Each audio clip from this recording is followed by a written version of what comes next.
So it's December 4th, and we just got our boats up today. Everybody got their boats up, including me. Got my Bayfield 29 finally out of the water. Probably a bit later this year, but that's okay. It's kind of snowing now, so just in time, really. But she's sitting there pretty secure, and so now I can do some work over on it throughout the winter, I guess. And hopefully my goal is to have I got the motor home and the shaft. I can work on that and do some work on the interior. But on the outside, I got to get that power washed, of course. And hopefully by next spring, the outside will be all finished off good, along with the motor. And we can put her in the water again and go from there. But up until now, when I towed her home way back in the summer, until now, she's mostly just been sitting between here and New Harbor. And I've been doing a little bit of work. A couple of things needed to be done, like some deck drains, and I know the steering wheel was all squeaky and seized kind of, so I got that freed up.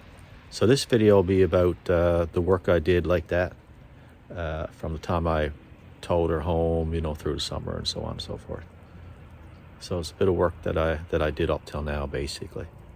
So thanks for watching if you do, and appreciate your views. And please like and subscribe if you want to. That'd be great too. And thanks for watching. So now that I got the boat home, the first thing I got to do is replace the, well actually she had no deck drains. So I got to put some new deck drains in her. Everybody working good on her? So I got some 920 marine caulking. That's for anything above the water line. So I got that in underneath the, before I set the deck drains. Got this one over here already tightened up. So a little trick, when you got a hose that won't fit on over a fitting, it's just too tight, a bit of boiling water, and it should go right on there. But you need your water hot, like boiling.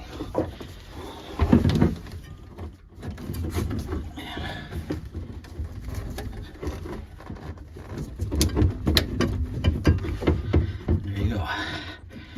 Easy as that. When I'm putting on hose clamps, especially if it's something very important like below the water line there, I usually put one facing this way and one facing this way, because on each clamp, this area here is a little flat. So just make sure that you got a good seal all the way around. So the flat area is out here, the flat area is over here. So there's a 360 tight seal.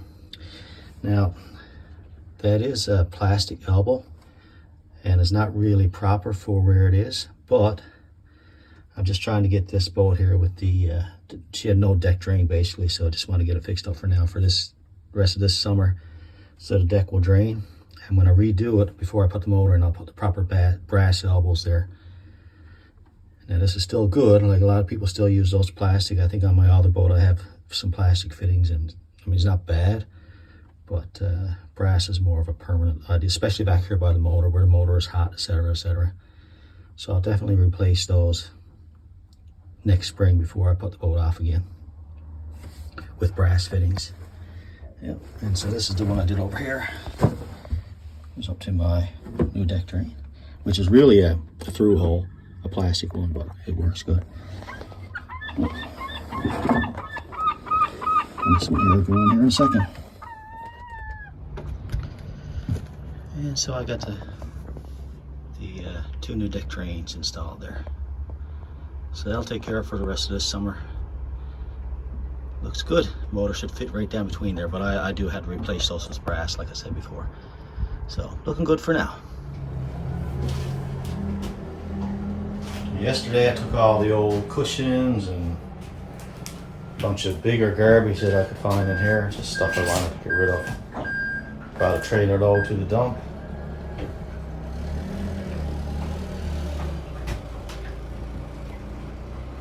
And today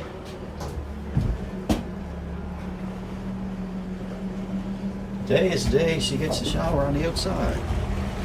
Power washer there. She's pretty messy, as you can see. She hasn't had a good clean now in probably, I don't know, many years.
The other couple of things that we had over in Chapel Arm were still like hard to get home, which was a trailer, which you see right here, and the mast.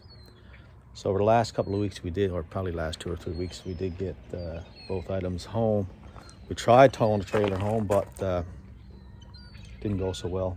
We managed to get it secured to the car, but every time we tried to pull it, I got up at 19 kilometers. It would go into a bit of a death wobble behind, and rust would start flying off, and was so we parked it over there next to a garage. And about 3 weeks after that, the garage, which had a flatbed truck, like a tow truck, they towed it home for us. And dropped it right here. So I got it all ready now for the boat when we get her up here later on. Got the adjustable stands all greased up, so they're moving pretty good. So when we do get when the boats do come out of the water, it's just be a matter of sitting her down right here and tightening up the adjustable stands, and she's good for the winter, hopefully. So I can do. But I do have to shore this up a little better. I got to put some blocks under that. Make sure tar came off right there. So I got to fix that, and kind of, she's a bit loosey there, a bit wobbly. So I'm gonna have to tighten that up with put some blocks of wood underneath.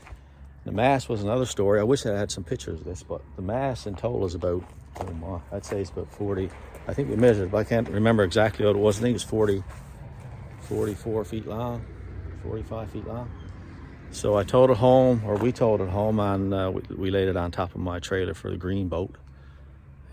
But it was hanging out the back maybe 12 or 14 feet, even at that.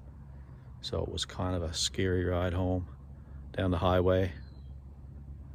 It's about, yeah. But we did get it home, and since then I've taken all the standing rigging off. I got all that off and home, and just to make sure it's okay. And there was a couple of problems with a couple of the turnbuckles are bent, but over the winter now I'll make sure that's all good to go by next spring. And then I'll replace all the halyards and stuff as well. So looking pretty good so far. But yeah, I wish I had some pictures of that mast when we brought it home. That was quite the operation. Because it's a heavy mast, a lot heavier than one off my. Of course, it's a lot bigger too, but it's just a very substantial mast. It goes right down through the cabin as a keel step. So yeah, so like I was saying, I got all the standing rigging here. I got them all labeled. Like for example, you see starboard aft. That's a short cable for the side. So a couple of them do have some issues, like for example,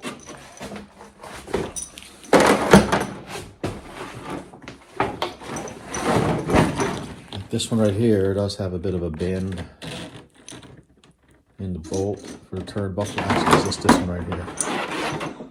This one got a bit of a bend, as you can see. So I don't know. I need those replaced, but I'm not sure if I can somehow get them fixed. I know people are recommending that I replace them if they're bent, but I don't know. I really don't begin millions if I absolutely don't have to. It's pretty expensive to replace the standing rigging, etc. Yeah, this one here got a good bend in it too. I think when the guy took them down, I guess it was a bit difficult to get the mast off without doing a little bit of damage to some parts.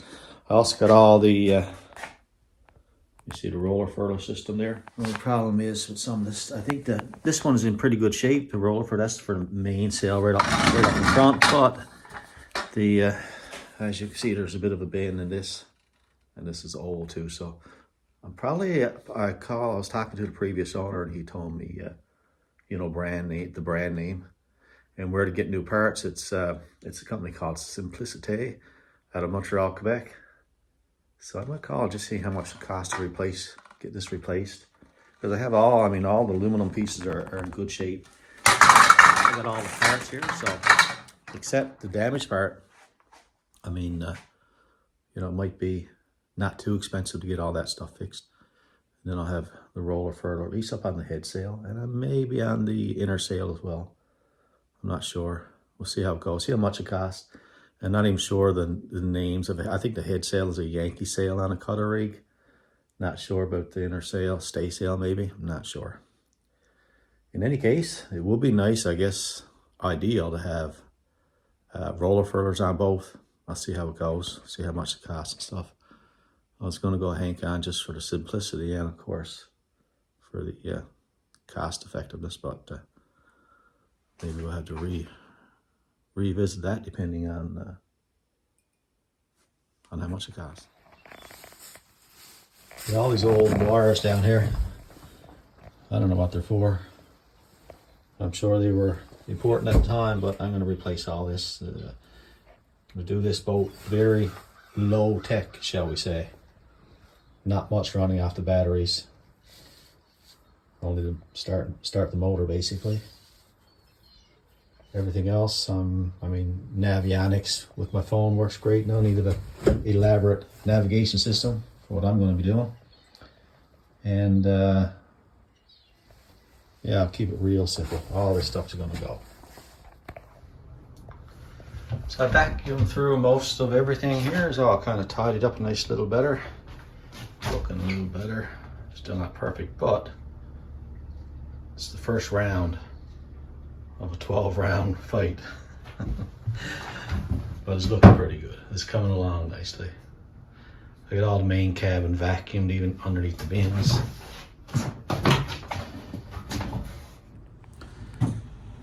When I get her up on land there, what I'll do is I'll probably put a hole in the bilge again so the water can drain out.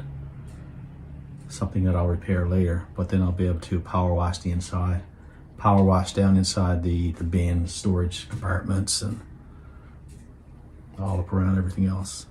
And I will say these are going to have to replace these table tops. It's kind of stiff and makes a noise. So I got some rust check coat and protector to put on that. We'll see how that goes. So that works out. There's a whole system of this down and under as well. I'll show you. Yeah, so down and under here, there's a whole system of pulleys and wires that kind of make that work. And it's all pretty corroded because it's been there, I guess, since the boat was built, and where the boat was lying up for a nice while is all corroded. And so I'm going to coat all that right over with that rust check, and we'll see if that takes the squeaks out and kind of protects it a bit, because it's a pretty harsh environment here, salt water, and see how that works.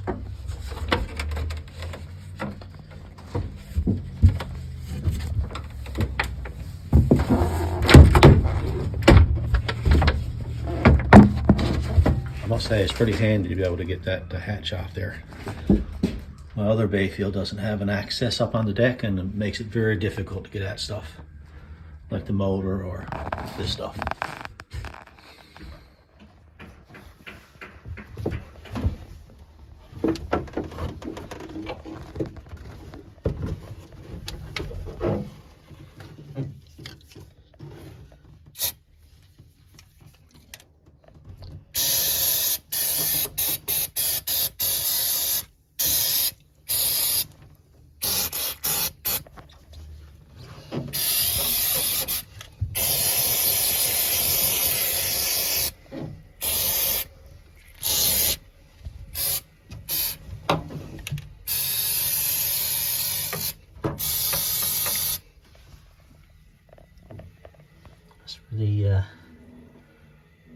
I guess where the shaft goes down through to the rudder.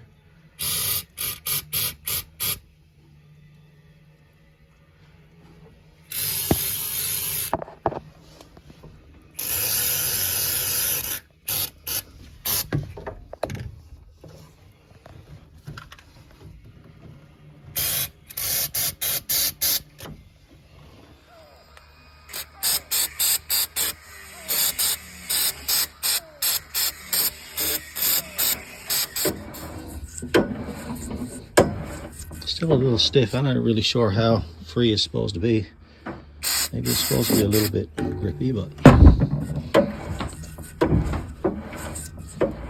so it's a little bit later here in the day, after the oil has had a chance to percolate in through, I guess. Squeaking for the most part is gone. I mean, it's still a little stiff. I'm not sure how free it's supposed to be. I mean, I am turning a rudder down below, and that is water up against it, so I mean, it probably shouldn't be too easy anyway. But this seems like it's going a little more smoother. So Gerald, we're in Gerald's garage here. We got his boat here that's working on. But I just done a video. Now, you weren't in this one at all up till now. That's all right. Yeah, well, it's all right, but you know. It's nice that you kept the best to last. Yeah, it is. Trying to get this thing working here. But yeah, so basically it's video about stuff I've done in the summer. Like you weren't there. Bayfield 29. Yeah, after I dragged her home. You probably weren't there for a lot of it. No. You were probably just a little ways in yours, working on yours. Yeah. But, and one thing I had to do, I talked about how it was a good idea to heat up hoses before you try to put them on over a fitting. Yeah, And that was really his idea. I never said that in the video, but I'll give you thank you. credit for that now. Acknowledge. But it's just a few things I did over the summer. And one of the things I talked about was turnbuckles and how they're crooked. And I'm trying to get away with it, buying a whole new rigging, new standing rigging. Yeah, it's so yeah, expensive. Yeah. So if anybody got any good ideas for what to do with that other than buy new standing rigging, I don't know. I was even thinking maybe I cut the wire up past the bed turnbuckle, replace it with a new swag lock thing, and then maybe just put some sort of extender on. I don't know. Yeah, maybe probably older ways of doing it, ways they used to do it maybe years gone by or something. Yeah, I'm sure people had standing rigging before fancy turnbuckles and cable. Yeah, But I never know. But if you have any ideas, put it in the comments, please, and I'll see, I'd like to know about it. Yeah, so that's really about it. Also, drill here. Well, this is the old boat you bought last year for $100. Yeah, it is. Yeah, I drove. How far did I drive to get that?